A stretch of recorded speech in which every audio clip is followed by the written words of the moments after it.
Hi, here in this given problem, length of the simple pendulum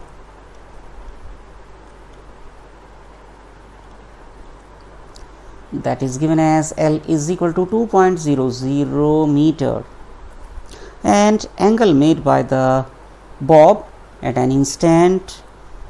the maximum angle made by the bob, or we can say the thread, from the vertical, that is 30 degree. In the first part of the problem, we have to find time period taking small angle approximation.